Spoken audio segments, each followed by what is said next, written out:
Assalamualaikum warahmatullahi wabarakatuh. Selamat siang semuanya. Selamat siang para pendengar perkuliahan, para mahasiswa mahasiswi lokal A dan lokal B yang siap menyimak terkait perkuliahan dasar-dasar administrasi dan manajemen pendidikan. Pada pertemuan kelima ini kita akan membahas terkait standar kompetensi lulusan dan standar pendidik dan tenaga pendidikan. Nah, dalam tema tersebut disusun beberapa judul menjadi 8 judul, yakni standar kompetensi lulusan di tingkat sekolah yang akan dipresentasikan oleh sahabat kita Ahmad Ulwi dari lokal A dan Aulia Uswatun Hasanah dari lokal B.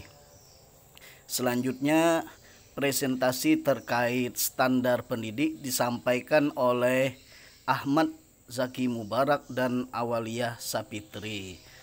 Sedangkan terkait standar tenaga kependidikan akan disampaikan oleh Ahmad Aulia Rahman bersama dengan saudari kita Ajizah. Selanjutnya perbandingan tenaga pendidik antar negara itu disampaikan oleh Al Hidayatullah bersama dengan Dewi Rapiah. Adapun materi terkait guru dulu dan sekarang itu bagaimana, itu akan disampaikan oleh saudara kita Andi Pratama dari lokal A dan Angelina dari lokal B. Nah, guru di mata konglomerat itu bagaimana? Bagaimana pandangan konglomerat terhadap guru akan disampaikan oleh Arpian bersama dengan Evi. Sedangkan guru di mata masyarakat itu dipresentasikan oleh saudara kita Apip Maulana bersama dengan Fatmawati dari lokal B. Sedangkan hal unik saat guru mengajar ini akan disampaikan oleh Maulana dari lokal A dan Fitri Hidayati dari lokal B. Mari kita simak cuplikan presentasi dari kawan-kawan dari lokal A dan lokal B terkait perkuliahan kelima dengan tema standar kompetensi lulusan dan standar pendidik dan tenaga pendidikan. Sebelumnya jangan lupa siapkan pertanyaan, jawaban, komentar atau apapun bentuknya. Tulis kalimat-kalimat tersebut di kolom komentar di bawah ya. Masukan dari kawan-kawan, pertanyaan dan jawaban juga sangat kami harapkan untuk membangun motivasi dari kawan-kawan semua terlebih sebagai apresiasi terhadap usaha keras mereka. Selamat menyimak. Wabarakatuh. Perkenalkan, nama saya Ahmad Ulwi, NIM 1904066662 dari Prodi PAI. Di sini saya ingin memaparkan sedikit tentang makalah kami yang disusun oleh Aulia Uswatun Hasanah dan Ahmad Ulwi.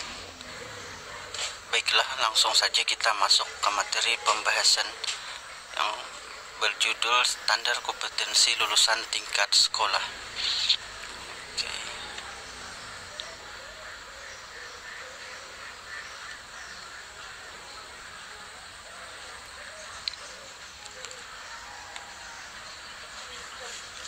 Ya, masuk ke pembahasan.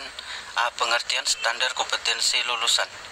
Kompetensi adalah kemampuan bersikap, berpikir, dan bertindak secara konsisten sebagai perwujudan dari pengetahuan, sikap, dan keterampilan yang dimiliki peserta didik. Standar kompetensi adalah ukuran kompetensi minimal yang harus dicapai peserta didik setelah mengikuti suatu proses pembelajaran pada suatu pendidikan tertentu. Standar kompetensi lulusan adalah kualifikasi kemampuan lulusan yang mencakup pengetahuan, sikap, dan keterampilan. Standar kompetensi lulusan digunakan sebagai pedoman penilaian dalam penentuan kelulusan peserta didik dari suatu pendidikan. Standar kompetensi lulusan ini meliputi kompetensi untuk seluruh mata pelajaran atau kelompok pelajar.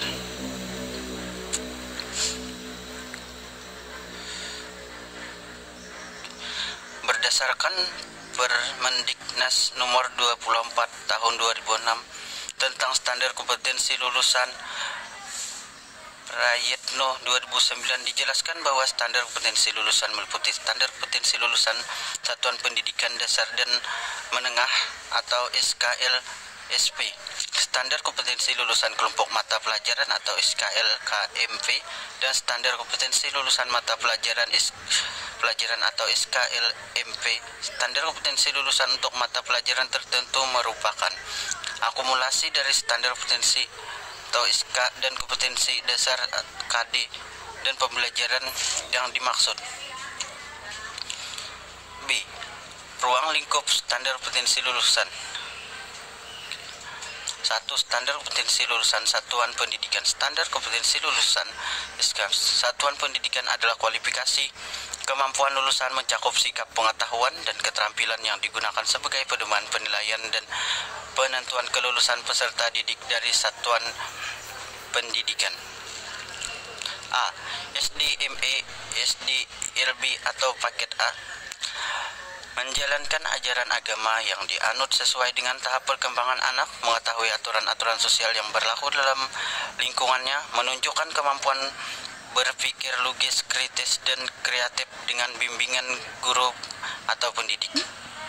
B. SMP, MTS, SMP, LB, paket B, mengamalkan ajaran agama yang dianut sesuai dengan tahapan perkembangan remaja, mematuhi aturan-aturan sosial yang berlaku dalam lingkungan yang lebih luas, menunjukkan kemampuan berpikir logis, kritis, kreatif, dan inovatif.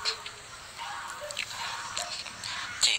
SMA, MA, SMA, LB, paket C, berperilaku sesuai ajaran agama yang dianut sesuai dengan perkembangan remaja, berpartisipasi dalam menegakkan aturan-aturan sosial, membangun dan menerapkan informasi dan pengetahuan secara logis, kritis, kreatif, dan inovatif.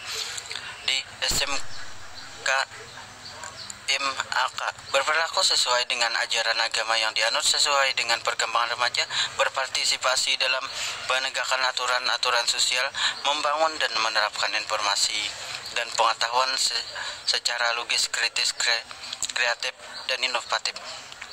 2. Standar kompetensi lulusan mata pelajaran.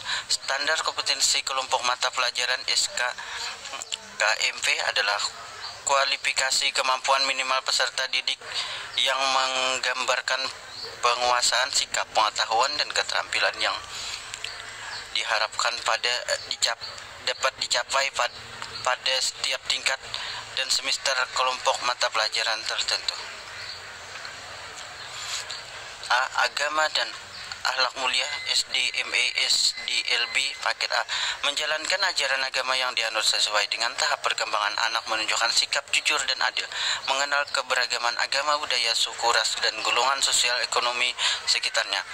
SMP, MTS, SMP, LB, paket B, mengamalkan ajaran agama yang dianut sesuai dengan tahapan perkembangan remaja, menerapkan nilai-nilai kejujuran dan keadilan, memahami keberagaman agama, budaya, suku, ras, dan golongan sosial ekonomi. B. Kewarganegaraan dan kepribadian. SDME, SDBL, LB, paket A, menunjukkan kecintaan dan kebanggaan terhadap bangsa, negara, dan tanah air Indonesia, mematuhi peraturan-peraturan sosial yang berlaku dalam lingkungannya, menghargai keberagaman agama, budaya, suku, ras, dan golongan sosial ekonomi di lingkungan sekitarnya. Logis, kritis, dan kreatif dengan bimbingan guru atau pendidik.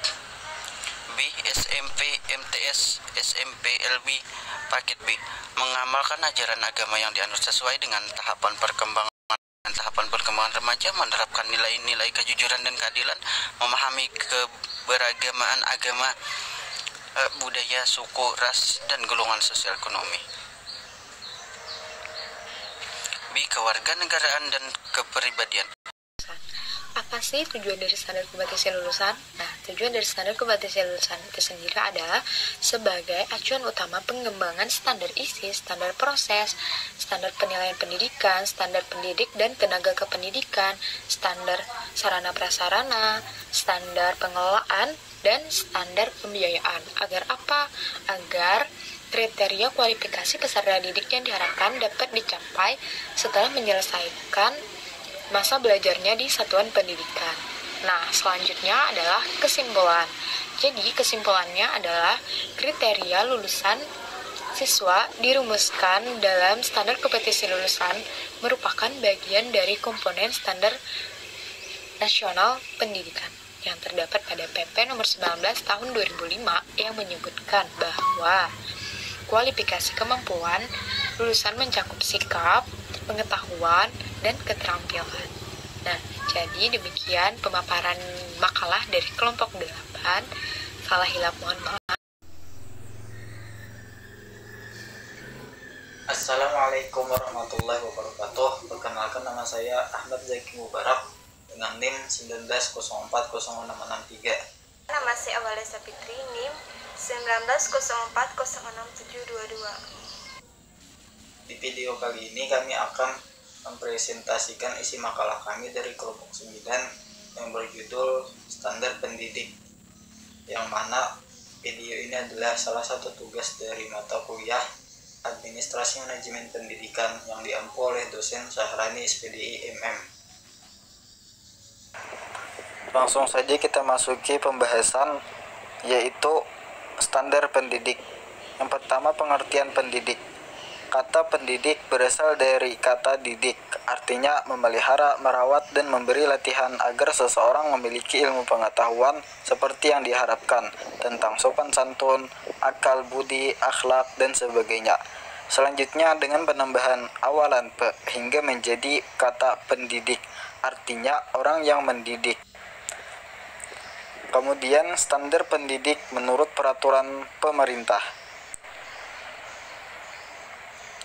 sebagaimana yang digariskan dalam Peraturan Pemerintah Republik Indonesia Nomor 19 Tahun 2005 Bab 6 sebagai berikut.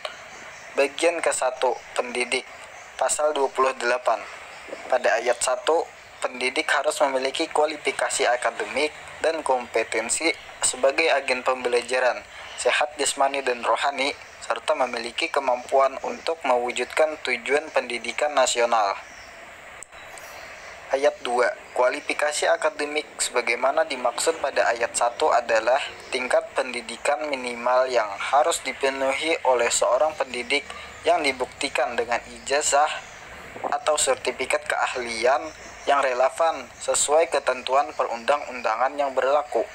Ayat 3. Kompetensi sebagai agen pembelajaran pada jenjang pendidikan dasar dan menengah serta pendidikan anak usia dini meliputi A. Kompetensi pedagogik, B. Kompetensi kepribadian, C. Kompetensi profesional, D. Kompetensi sosial. Ayat 4. Seseorang yang tidak memiliki ijazah atau sertifikat keahlian sebagaimana yang dimaksud pada ayat 2, tetapi memiliki keahlian khusus yang diakui dan diperlukan dapat diangkat menjadi pendidik setelah melewati uji kelayakan dan kesetaraan. Ayat 5. Kualifikasi akademik dan kompetensi sebagai agen pembelajaran sebagaimana dimaksud pada ayat 1 sampai dengan ayat 4 dikembangkan oleh BSNP dan ditetapkan dengan peraturan menteri. Dalam Undang-Undang Republik Indonesia Nomor 14 Tahun 2005 tentang guru dan dosen pasal 8 menyebutkan guru wajib memiliki kualifikasi akademik, kompetensi, sertifikat pendidik, sehat jasmani dan rohani, serta memiliki kemampuan untuk mewujudkan tujuan pendidikan nasional. Beberapa kualifikasi guru yang harus dimiliki oleh setiap pendidik adalah kompetensi kepribadian, kompetensi pedagogik, kompetensi profesional, dan kompetensi sosial. Pertama, kompetisi pedagogik. Pedagogik adalah suatu kegiatan atau keaktifan yang sering dilakukan berupa tindakan pendidikan seperti menasihati, menegur, memberikan contoh yang bertujuan untuk mencapai tujuan pendidikan tertentu. Pedagogik adalah suatu ilmu yang bukan saja mengenal objeknya untuk mengetahui betapa keadaan atau kinerja itu, melainkan pelajari pula betapa hendaknya bertindak. Kompetisi pedagogik merupakan kompetisi secara khas mencirikan dan membedakan profesi guru dengan profesi lainnya. Selain itu, guru juga harus menguasai beberapa aspek kompetisi pedagogik. Aspek-aspek kompetisi pedagogik yang harus dikuasai seorang guru adalah: 1. Menguasai karakteristik peserta didik. 2. Pengembangan kurikulum. 3. Kegiatan pembelajaran yang mendidik. 4. Pengembangan potensi peserta didik. 5. Komunikasi dengan peserta didik. 6. Penilaian dan evaluasi. Yang kedua, kompetisi kepribadian. Kompetisi kepribadian guru menurut Undang-Undang Guru dan Dosen adalah kompetisi yang berkaitan dengan pribadi seorang guru yang mantap, berakhlak mulia, arif, berwibawa, serta menjadi teladan bagi peserta didik dan berakhlak mulia. Dalam proses belajar mengajar, guru memegang peran sebagai sutradara sekaligus aktor. Artinya, pada guru terletak keberhasilan proses belajar mengajar. Untuk itu, guru merupakan faktor yang sangat dominan dalam menentukan keberhasilan proses belajar mengajar, di samping faktor-faktor lainnya. Dengan demikian, untuk mencapai hal tersebut, guru harus memiliki kemampuan dasar dalam melaksanakan tugasnya. Salah satu kemampuan tersebut adalah kemampuan pribadi guru itu sendiri. Selanjutnya, yang ketiga, kompetisi sosial. Kompetisi sosial adalah kemampuan pendidik sebagai bagian dari masyarakat untuk komunikasi dan bergaul secara efektif dengan peserta didik, sesama pendidik, tenaga kependidikan, orang tua atau wali peserta didik, dan masyarakat sekitar. Kompetisi sosial guru berarti kemampuan kecakapan seorang guru, kecerdasan sosial yang dimiliki dalam berkomunikasi dan berinteraksi dengan orang lain, dan siswa secara efektif dalam pelaksanaan proses pembelajaran. Yang terakhir, kompetisi profesional. Dalam Standar Nasional Pendidikan, penjelasan pasal ayat 3 butir dikemukakan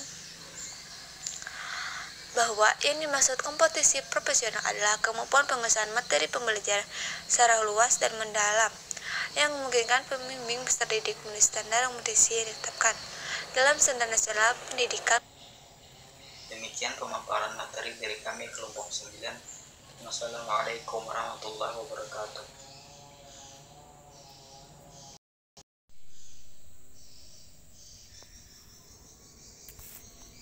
Assalamualaikum warahmatullahi wabarakatuh.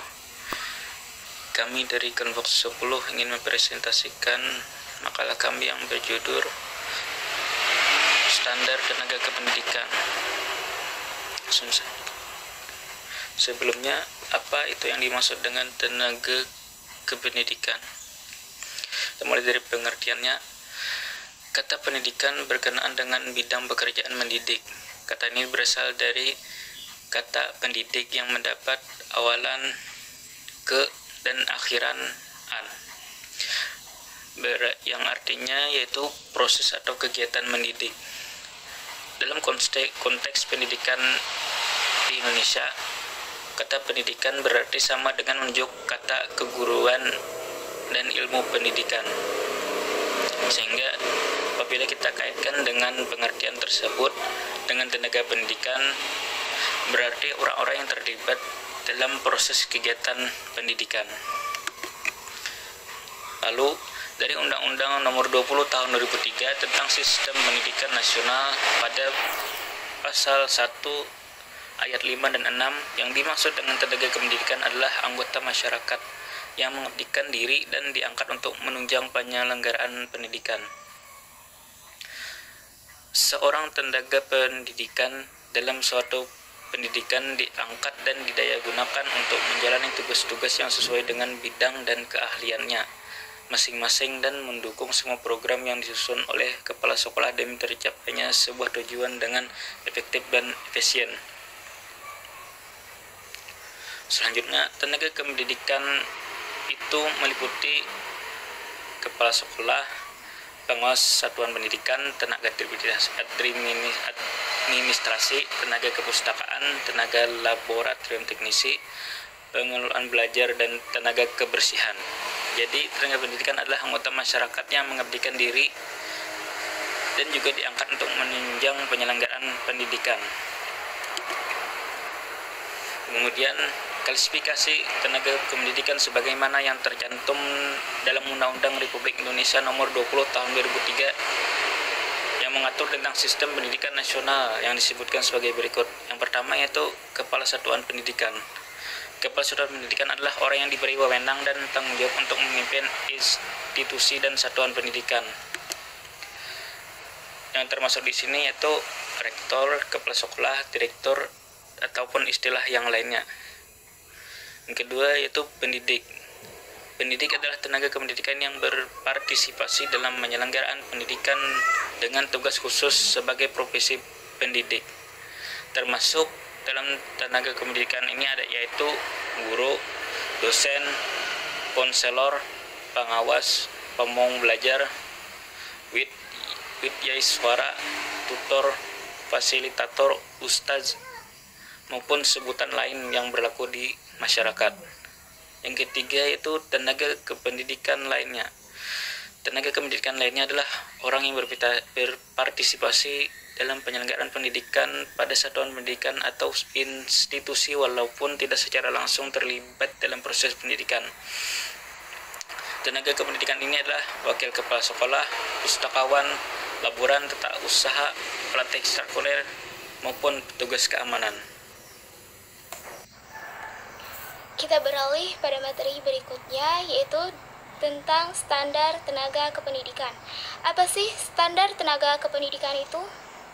Standar tenaga pendidik dan kependidikan adalah kriteria pendidikan prajabatan dan kelayakan fisik maupun mental, serta pendidikan dalam jabatan.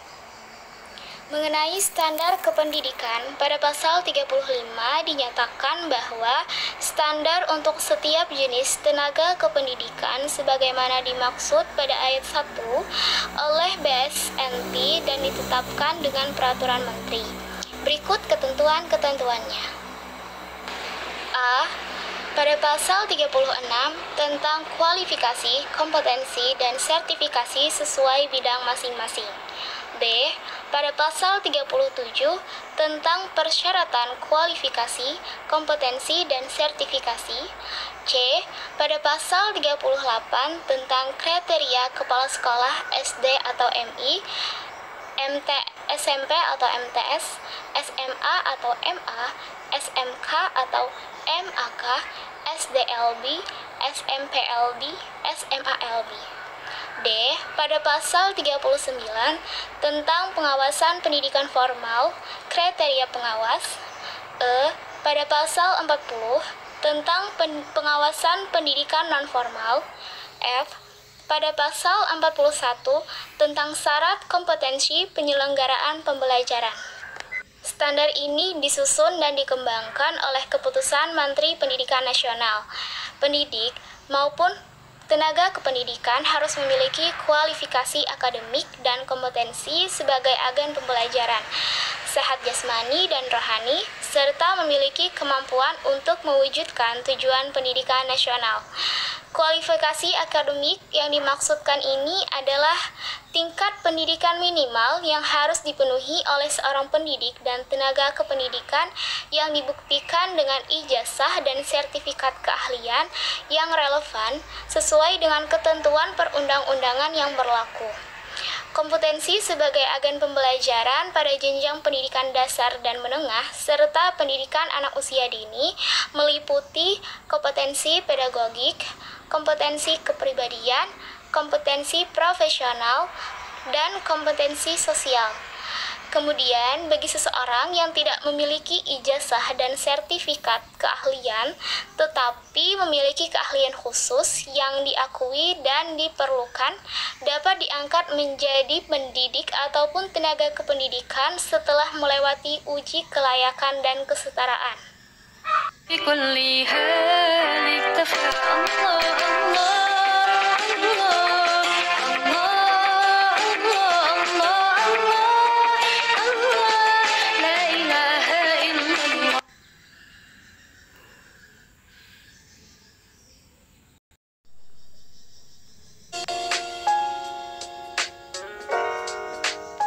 Bismillahirrahmanirrahim. Assalamualaikum warahmatullahi wabarakatuh. Perkenalkan, nama saya Dewi Rapiah dari Prodi Pendidikan Agama Islam semester 4. Dan perkenalkan juga rekan saya. Dan saya Al-Hidayatullah dari Prodi Pendidikan Agama Islam semester 4. Baiklah, di sini kami ingin membahas tentang perbandingan tenaga pendidik antar negara. Sebelum kita membahas materi tersebut, sebaiknya kita harus mengetahui apa sih itu tenaga pendidik. Dalam proses pembelajaran, salah satu pokok yang sangat dituntut keberadaannya adalah seorang guru atau bisa disebut juga dengan pendidik. Yang dimana pendidik memiliki fungsi sebagai penentu akan keberhasilannya tujuan-tujuan pembelajaran. Dalam Undang-Undang Sistem Pendidikan Nasional Nomor 20 Tahun 2003, yang dimana posisi seorang pendidik dibedakan menjadi dua, yaitu pendidik dan tenaga kependidikan. Oke, saya jelaskan dulu ya apa itu definisi tenaga kependidikan. Tenaga kependidikan adalah anggota masyarakat yang mengabdikan diri dan diangkat untuk menunjang penyelenggaraan pendidikan. Adapun untuk pendidik adalah tenaga kependidikan yang berkualifikasi sebagai guru, dosen, pamong belajar, fasilitator, instruktur, dan lain-lain yang sesuai dengan kekhususannya, serta berpartisipasi dalam penyelenggaraan pendidikan. Menurut Undang-Undang Sistem Pendidikan Nasional Nomor 20 Tahun 2003, yang dimana definisi tenaga kependidikan dan pendidik yang membedakan hanya saja terletak pada tugasnya masing-masing, yang dimana tugas tenaga kependidikan adalah untuk melaksanakan administrasi, pengelolaan, pengembangan, pengawasan, dan pelayanan teknis untuk menunjang proses pendidikan. Adapun untuk tugas pendidik adalah yang dimana pendidik merupakan tenaga profesional yang bertugas untuk merencanakan dan melaksanakan proses pembelajaran, menilai hasil pembelajaran dengan terlebih dahulu melakukan evaluasi, serta melakukan pembimbingan dan pelatihan. Indonesia. Pendidikan secara sederhana ditunjukkan untuk meningkatkan kualitas sumber daya manusia dalam sebuah bangsa. Artinya, jika sebuah negara meningkatkan mutu pendidikannya secara langsung maupun tidak langsung akan meningkatkan kualitas sumber daya manusia di negara tersebut. Undang-Undang Nomor 20 Tahun 2004 tentang Sistem Pendidikan Nasional menyatakan bahwa pendidikan adalah usaha sadar dan terencana untuk mewujudkan kondisi dan proses serta hasil pembelajaran agar peserta didik secara aktif dapat mengembangkan potensi dirinya dan memiliki kekuatan pengendalian diri serta keterampilan yang diperlukan untuk dirinya dan masyarakat. Seorang pendidik atau guru memiliki tugas dan tanggung jawab untuk mengajar, mendidik, melatih para peserta didik agar menjadi individual yang berkualitas. Maka dari itu, seorang tenaga pendidik harus memahami dan berupaya untuk meningkatkan kapasitasnya sebagai pendidik.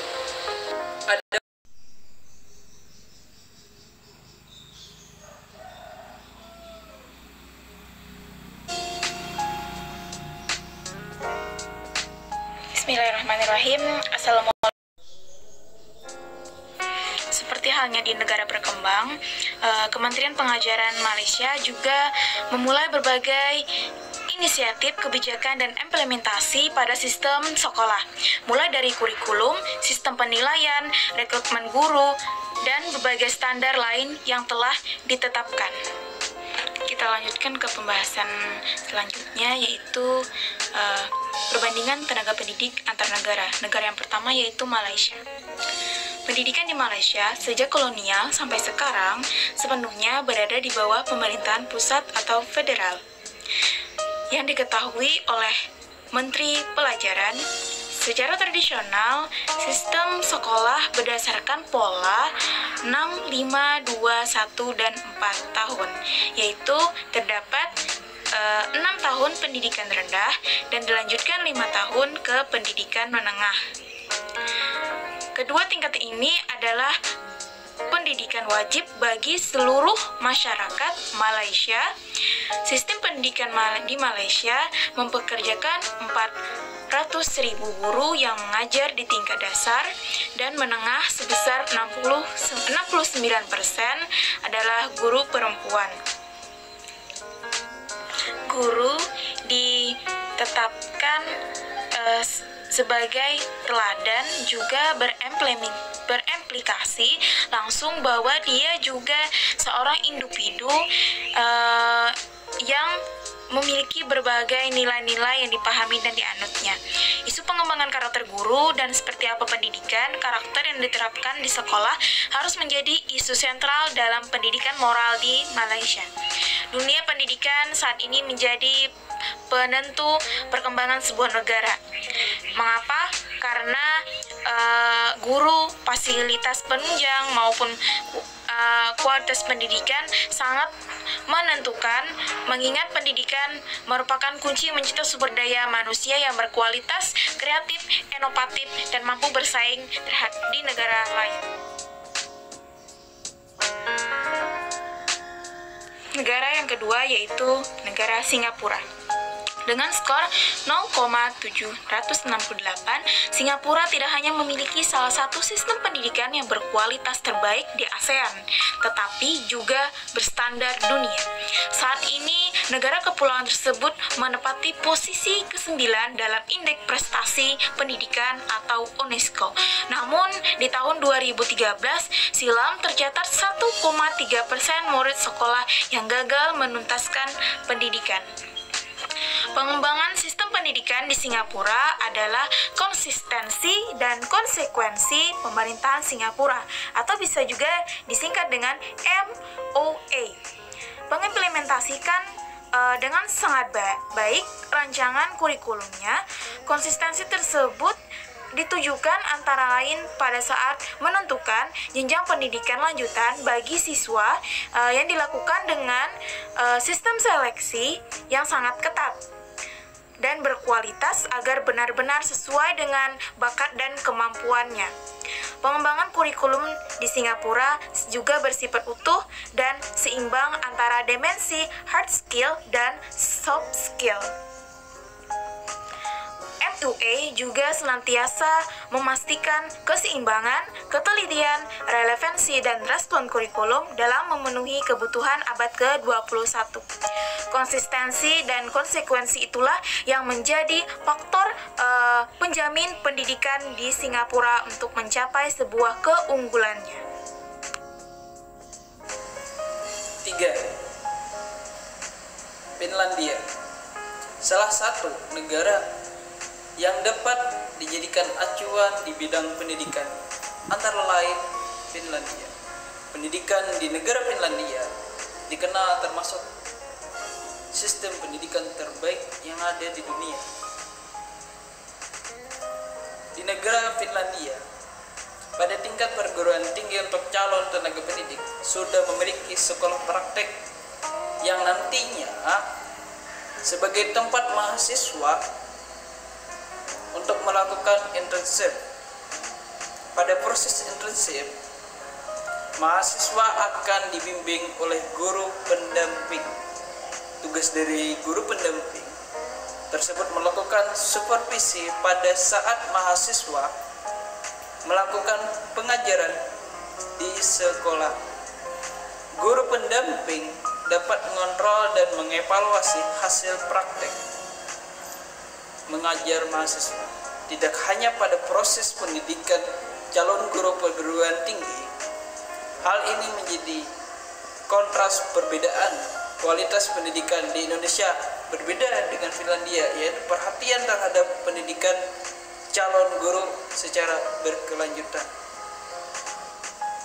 Guru di negara Finlandia mempunyai hak untuk disekolahkan ke tingkat yang lebih tinggi. Bahkan guru yang telah bergelar S2 mempunyai hak yang sama dengan tingkat di bawahnya untuk disekolahkan. Adanya kebijakan seperti ini pun tetap mewajibkan guru untuk wajib mengajar meskipun berstatus studi lanjut. Kesimpulan dari materi kami adalah tenaga pendidik adalah anggota masyarakat yang mengabdikan diri dan diangkat untuk menunjang penyelenggaraan pendidikan. Adapun untuk pendidik adalah tenaga kependidikan yang berkualifikasi sebagai guru, dosen, pelajar, fasilitator, instruktur, dan lain-lain yang sesuai dengan kekhususannya serta berpartisipasi dalam penyelenggaraan pendidikan. Pendidikan bagi suatu bangsa menduduki peran yang sangat penting karena pendidikan merupakan pilar bagi pembangunan peradaban negara. 1. Pengertian guru dulu klasik. Sejarah membuktikan bahwa guru yang tidak memiliki kompetensi dan kualifikasi untuk mengajar menyebab kualitas pendidikan menjadi kualitas yang buruk dan tidak diperhatikan oleh masyarakat. Masyarakat bahkan dapat kurang menghargai guru sebagai individu maupun sebagai anggota masyarakat. Anak perguruan tinggi guru kurang mendapat perhatian dan apresiasi dari masyarakat karena mereka lalai dalam melaksanakan tugas. Pendidikan mengajar sebagai upaya terakhir setelah tidak bisa mendapatkan pekerjaan lain karena tidak ketahuan. 2. Penerapan guru dulu. Guru dulu merupakan sumber daya manusia dalam implementasi kurikulum 2013. Kurikulum 2013 membawa perubahan mendasar peran guru dalam pembelajaran. Secara administratif, pemerintah pusat telah menyiapkan perangkat pelaksanaan pembelajaran yang tidak perlu lagi disiapkan oleh guru. Namun demikian, guru dituntut berperan secara aktif sebagai motivator dan fasilitator pembelajaran sehingga siswa akan menjadi pusat belajar. Hal ini menjadi kendala tersendiri bagi para guru karena tidak semua guru memiliki kompetensi tersebut. Selain itu, guru dituntut kesiapannya untuk melaksanakan kurikulum dalam waktu secara yang relatif singkat, sementara perangkatnya belum disediakan secara matang. Ketiga, tugas pengajar atau guru sebagai pengajar. Sepanjang sejarah keguruan, tugas guru yang sudah tradisional dalam mengajar. Karena sering orang salah duga bahwa tugas guru hanyalah semata-mata mengajar, bahkan masih banyak di antara para guru sendiri yang beranggapan demikian atau tampak masih dominan dalam karir sebagian sebesar guru. Sehingga dua tugas lainnya menjadi tersisihkan atau terabaikan. Sebagai pengajar, guru bertugas membina pengembangan pengetahuan, sikap, dan keterampilan. Guru mengetahui bahwa pada akhir satuan pelajaran kadang-kadang hanya terjadi perubahan dan pengembangan pengetahuan saja. Hal demikian itu tampaknya bersifat umum, walaupun sesungguhnya kurang memenuhi harapan dari pengajaran dari kenyataan itu. Ulala. Guru sekarang. 1. Pengertian guru masa sekarang tidak jauh berbeda dengan zaman sekarang. Guru pada zaman klasik pun terbagi menjadi beberapa golongan. Ada mu'alim kutab yang mengajarkan di kutab atau taman kanak-kanak dan pendidikan dasar yang hanya mengajarkan membaca, menulis, dan menghafal Al-Quran saja, di mana mereka tidak mendapat gaji yang teratur kecuali sekadar pemberian ala kadar dari orang tua murid yang bisa berupa uang maupun bahan makanan. 2. Peranan guru zaman sekarang.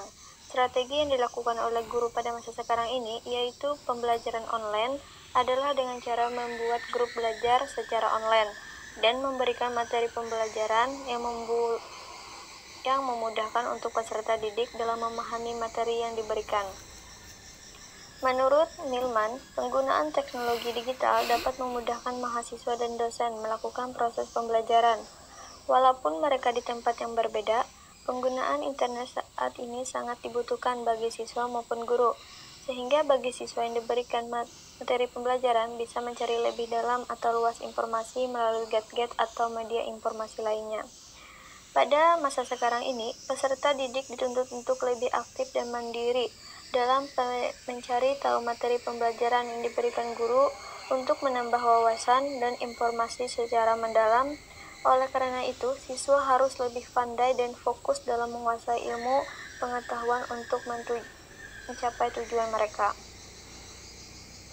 Dengan banyaknya perubahan yang terjadi akibat pembelajaran daring, terutama berdampak bagi siswa dikarenakan banyak siswa yang engah akibat bermain games, anime, dan sosial media lainnya, hingga dapat menurunkan motivasi siswa.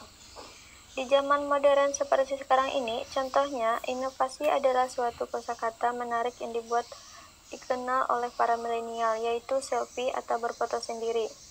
Inovasi adalah suatu contoh di mana suatu kreativitas, daya cipta, dan inisiatif kuat dapat menghasilkan sesuatu yang secara materi jauh lebih baik daripada penemuan-penemuan sebelumnya. Inovasi produk adalah suatu penciptaan baru yang mengandung beberapa unsur. A. Teknologi baru. B. Layanan dan solusi baru.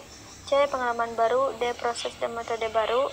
E. Sebuah hasil yang sangat berharga. F. Fashion dan desain baru. D. Suatu barang atau produk sosial yang berguna bagi banyak orang. Inovasi pendidikan terdiri dari dua suku kata yang mempunyai arti kata berbeda. Kata pendidikan sendiri dimaknai sebagai pola pengajaran dari sistem belajar mengajar yang ada. Sekian dan terima kasih. Wassalamualaikum warahmatullahi wabarakatuh.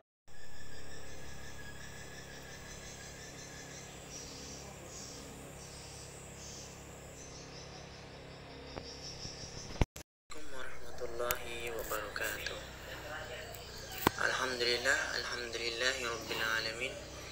Assalatu wassalamu ala asrafil anbiya'i wal mursalin Sayyidina wa maulana Muhammadin wa ala alihi wa sahbihi ajma'in, amma ba'd. Yang terhormat dosen pembimbing yaitu Bapak Saharani SPDI MM. Sebelum untuk penyampaian materi di sini, saya akan memperkenalkan nama-nama anggota kelompok kami, yaitu kelompok 13. Yang pertama, nama saya sendiri yaitu Harfian, nomor induk mahasiswa 1904.06667, nomor absen 13. Yang kedua yaitu nama Epi, nomor induk mahasiswa 1904.06727, nomor absen 13. Baik, berjudul Guru di Mata Konglomerat. Untuk materi ini akan dipaparkan oleh Mbak Epi. Untuk Mbak Epi dipersilahkan. Assalamualaikum warahmatullahi wabarakatuh. Nama saya Epi. Saya akan menyampaikan di bagian pembahasan. Pertama, guru. Pengertian guru. Guru adalah pendidik profesional dengan tugas utama mendidik, mengajar, membimbing, mengarahkan, melatih, menilai, dan mengevaluasi peserta didik pada pendidikan anak usia dini, jalur pendidikan formal, dasar, dan menengah. Kompetensi guru. Secara umum ada 3 tugas guru sebagai profesi, yakni mendidik, mengajar, dan melatih. Mendidik berarti meneruskan dan mengembangkan nilai-nilai hidup. Mengajar berarti meneruskan dan mengembangkan ilmu pengetahuan. Melatih berarti mengembangkan keterampilan untuk kehidupan siswa. Yang kedua, di mata konglomerat. Pengertian konglomerat. Menurut pandangan ilmu geologi, konglomerat adalah sebuah batu yang terdiri dari bebatuan lainnya yang telah tersemen menjadi satu.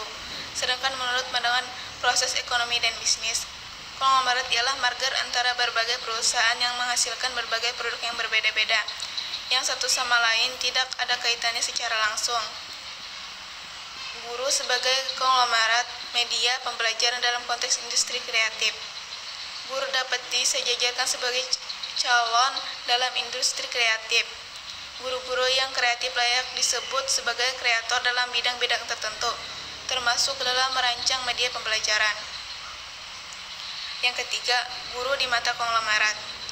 Guru sebagai salah satu komponen pendidik memberikan konsensi pada perlunya dibekali kemampuan secara profesional dalam melaksanakan tugas. Peran guru sebagai pengajar kadang diartikan sebagai penyampaian materi pembelajaran pada siswa. Dalam posisi ini, guru aktif menempatkan dirinya sebagai pelaku imposisi, yakni menuangkan materi ajar kepada siswa.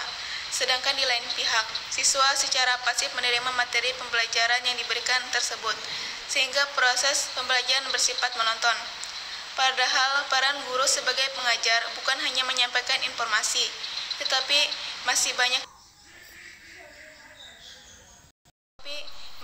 kegiatan lain yang harus dilakukan guru agar proses pembelajaran mencapai tujuan dengan efektif dan efisien. Kualitas mendidik sering menjadi isu sentral dan yang sering menjadi sorotan adalah guru dan pendidik.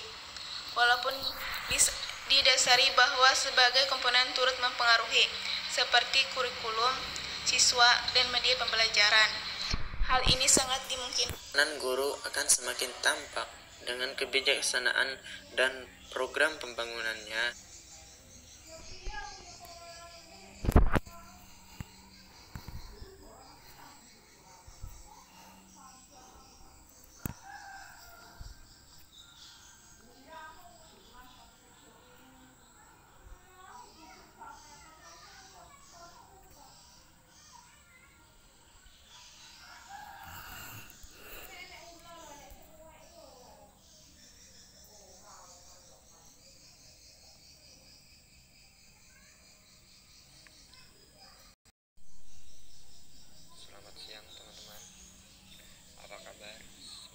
Dalam keadaan yang selalu sehat walafiat dan selalu dalam lindungan Allah Subhanahu wa taala, terutama bagi dosen pengampu kita yakni Bapak Syahrani.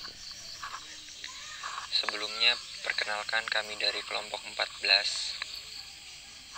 Saya Afif Maulana dan teman saya yakni Fatmawati. Di video ini kami ingin menyampaikan materi kami yang berjudul Guru di Mata Masyarakat.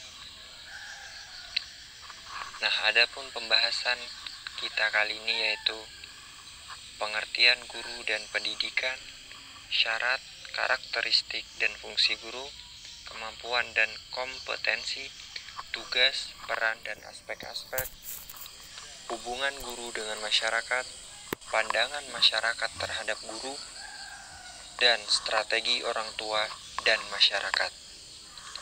Nah, tugas guru. Ada 3 jenis tugas guru, yaitu tugas dalam bidang profesi, tugas kemanusiaan, dan tugas dalam bidang kemasyarakatan. 1. Tugas dalam profesi meliputi mendidik dan melatih. Yang kedua, tugas guru dalam bidang kemanusiaan di sekolah harus menjadikan dirinya sebagai orang tua kedua. Ia harus mampu menarik simpati, sehingga ia menjadi idola para siswa. Yang ketiga, tugas guru dalam bidang kemasyarakatan. Masyarakat menempatkan guru pada tempat yang lebih terhormat di lingkungannya, karena dari seorang guru diharapkan dapat memperoleh ilmu pengetahuan. B. Peran guru. Dalam buku bertajuk Dinamika Sekolah dan Bilik Darjah, Kamarudin Haji Hussein memaparkan peran guru dalam bidang aspek, yaitu 1. Mendidik, 2. Mengajar, 3. Fasilitator, 4. Pembimbing, 5. Pelayan, 6. Perancang, 7. Pengelola, 8. Inovator, dan yang ke-9 penilai. Yang harus dimiliki guru dengan aspek-aspek dalam mengoptimalkan potensi peserta didik. 1. Penguasaan terhadap karakteristik peserta didik dari aspek fisik, moral, sosial, kultural, emosional, dan intelektual.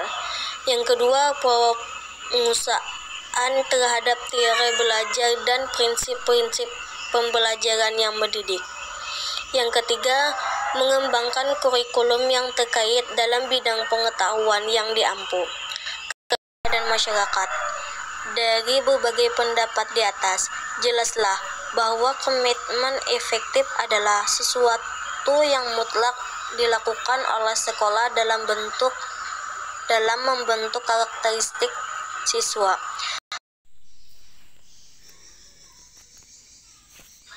Assalamualaikum warahmatullahi wabarakatuh. Perkenalkan, nama saya Ilham Nur. Di sini saya akan menjelaskan tentang pengaruh sarana dan prasarana terhadap kualitas pembelajaran. Yang pertama yaitu pengertian sarana dan prasarana. Sarana pendidikan adalah barang atau benda bergerak yang dapat dipakai sebagai alat dalam pelaksanaan tugas dan fungsi unit kerja pendidikan. Assalamualaikum warahmatullahi wabarakatuh. Perkenalkan, nama Hafiz Maulana dari Kampus Taira Amuntai, jurusan Pendidikan Agama Islam. Di sini kami akan mempresentasikan makalah tentang hal unik saat guru mengajar. Pada dasarnya, setiap proses pembelajaran yang dilakukan untuk mencapai tujuan yang telah ditentukan. Adalah 1. Metode ceramah adalah bentuk interaksi melalui penerangan dan penuturan lisan dari guru kepada muridnya. 2. Metode tanya jawab, menyampaikan pelajaran dengan cara mengajukan pertanyaan dan murid menjawabnya. 3. Metode diskusi, dapat diartikan sebagai permasalahan yang memerlukan beberapa jawaban alternatif yang dapat mendekati kebenaran dalam proses pembelajaran. Motivasi belajar. 2. Mengulang apa yang telah dipelajari. 3. Menyediakan stimulus belajar. Belajar merupakan hal yang harus senantiasa ditingkatkan dan dipelihara para diri siswa demi meningkatkan hasil belajar dan mencapai tujuan pembelajaran. Demikian presentasi dari kami. Salah hilaf mohon maaf. Assalamualaikum warahmatullahi wabarakatuh.